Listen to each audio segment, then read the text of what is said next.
Dulu. Hello Brovers, kali ini kita akan bahas film yang berani head to head dengan Marvel saat ini dan laku ternyata cuy.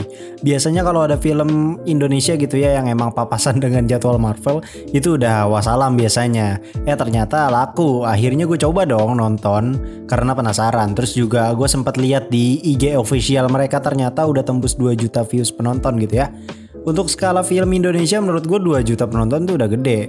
Dan inilah penilaian yang bisa gue berikan kepada film ini, sekaligus gue akan kasih sedikit pendapat gue lebih worth it mana, Doctor Strange atau KKN Desa Penari. Seperti biasa, spoiler warning karena gue tanpa skrip kalau review. Buat yang gak mau kena spoiler silahkan lihat skor gue aja nih yang ini. Tanpa berlama-lama lagi langsung aja kita review KKN Desa Penari, and welcome back to Cliponex Review.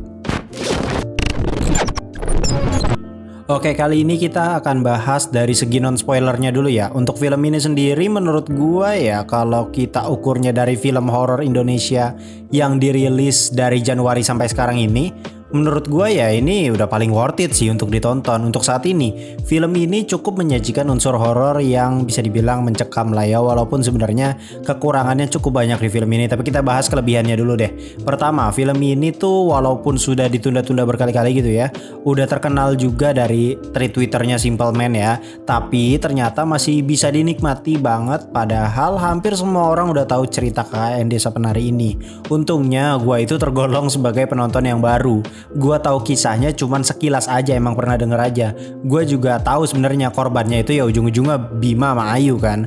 Tapi gua nggak tahu kenapa mereka bisa sampai seperti itu. Makanya gua dengan pedenya nonton lah nih di bioskop. Satu hal yang gua sangat tangkap di film ini, pembawaan filmnya tuh bener-bener pelan-pelan banget ya ternyata. Sangat bertolak belakang dengan Doctor Strange yang terkesan kayak cepet pisan gitu ya. Kalau KKN Desa Penari ini justru lebih kalem, pelan-pelan, dan lebih menggambarkan kalau film ini emang kalau flow-nya lebih cepet-cepet malah jelek gitu ya.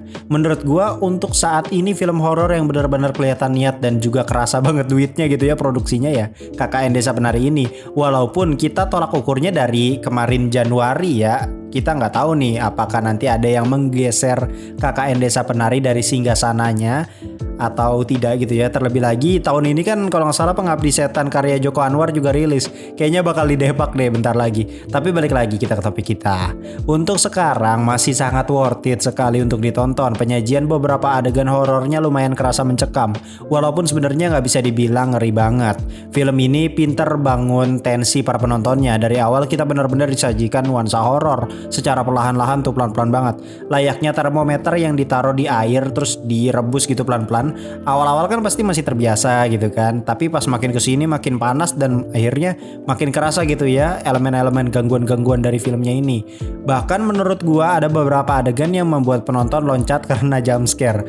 Ya, ada beberapa jump scare yang kira gue tuh nggak bakal ada jump scare gitu di situ. Untuk backsoundnya kayak gamelan dan juga lantunan dari apa namanya dauhnya ya kalau nggak salah. Itu ngeri banget cuy. Lu tau lah musik horor yang bikin ngeri dan suasana jadi makin mencekam tuh kayak gimana. Nah elemen itu ada semua di film ini. Apalagi pas adegan yang tiap dauh itu kayak apa ya namanya, nyinden ya kalau nggak salah, nyinden atau apa ya, pokoknya kayak dauhnya tuh nyanyi gitulah.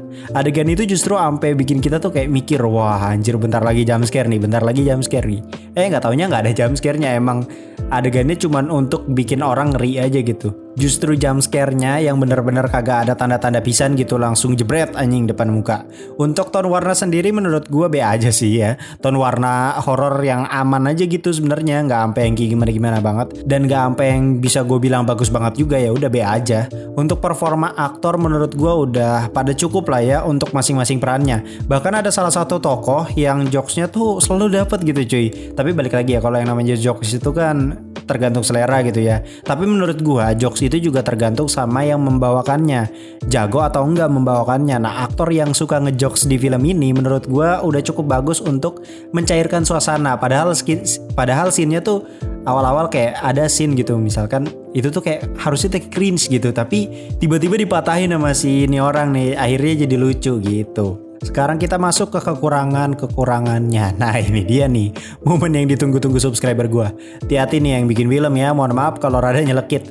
Menurut gue hal yang sangat fatal di film ini adalah tidak ada kesinambungan antar reka adegannya.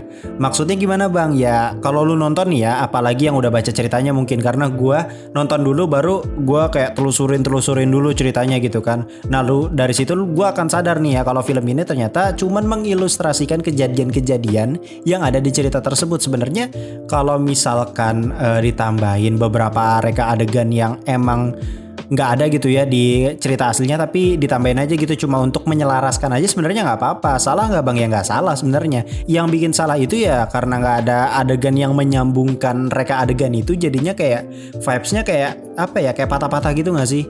Kalau menurut gue sih kayak gitu ya, cuman nggak tahu buat kalian yang nonton kayak gimana. Padahal menurut gue ya adegan demi adegannya tuh udah ngeri gitu, backsoundnya udah oke, tone warna ya udah aman lah ya. Tapi ternyata itu semua hanya bumbu pemanis untuk menutupi storytelling di film ini yang menurut gue agak terlalu gimana gitu, agak terlalu patah anjir kalau menurut gue mah. Kayak bener-bener kayak ilustrasi anjir. Ini spoiler nih ya. Jadi ada adegan dimana si Ayu dan Nur ini ngobrol soal kasusnya si Ayu yang ketahuan ngebrai di kolam deket tapak tilas kalau nggak salah ya. Nah itu kan dijelasin tuh sama Ayu alasannya gimana dia bisa sampai kayak gitu ya. Tapi dijelasinnya teh pakai mulut gitu. Memang ada reka adegannya sih sedikit. Tapi harusnya kalau mau lebih bagus lagi, kalau emang lu pengen kasih plot twist di situ ya lu gambar aja sekalian gitu pakai reka adegan full. Namanya juga sinema gitu kan cuy ya. Harusnya lu bisa menggambarkan secara sinema gitu. Nggak semua hal yang berasal dari cerita aslinya lu tuangkan plak-ketiplek ke movie-nya gitu. Jadinya ya kan begini gitu. Karena akhirnya gue jadi kayak nggak mudeng gitu loh soal itu, dan akhirnya gue nggak dapat keseluruhan ceritanya. Coba dari awal kita dikasih kisi-kisi tipis-tipis aja gitu kan. Misalkan cinta segitiganya itu digambarkan secara perlahan, nggak dipatahin gitu aja jebret anjir ternyata ini suka sama si ini suka sama si ini, kan jadi gimana ya, kayak terlalu terburu-buru malah jadinya. Coba aja ada adegan di awal-awal film gitu ya, si Ayu gitu misalkan berusaha untuk ngebantu Bima terus gitu misalkan.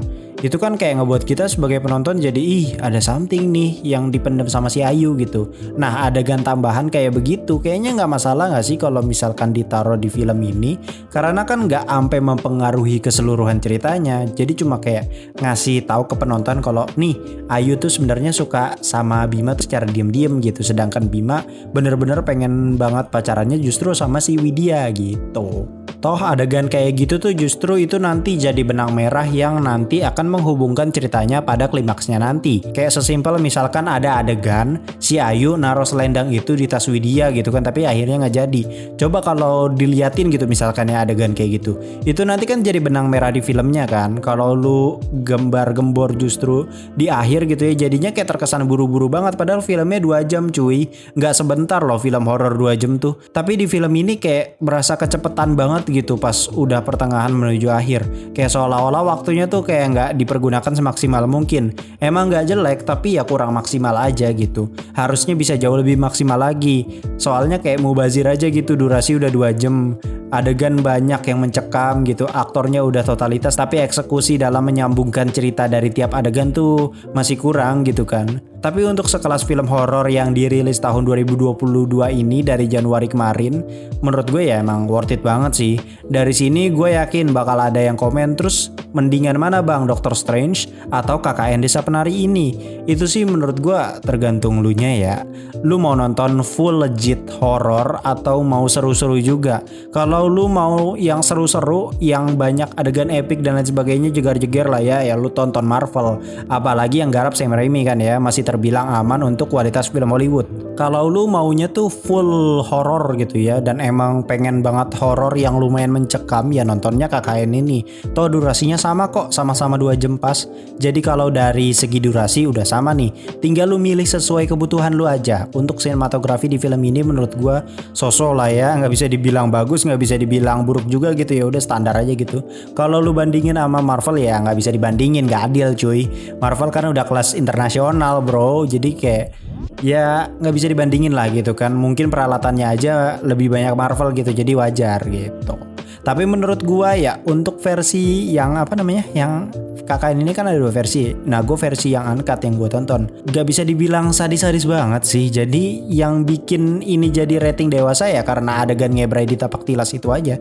Dan sebenarnya gak bisa dibilang ampe vulgar banget gitu ya.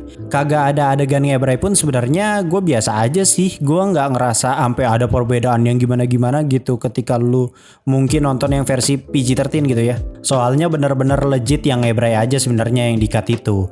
Buat yang bilang wah uncut lebih bagus dan lain-lain, ya lu berarti fans musiman tuh yang kayak begitu. Apa jangan-jangan Anda tidak pernah nonton Deadpool? Jadi ya kira-kira gitu aja sih penilaian dari gua. Secara elemen horor itu kan selera masing-masing ya.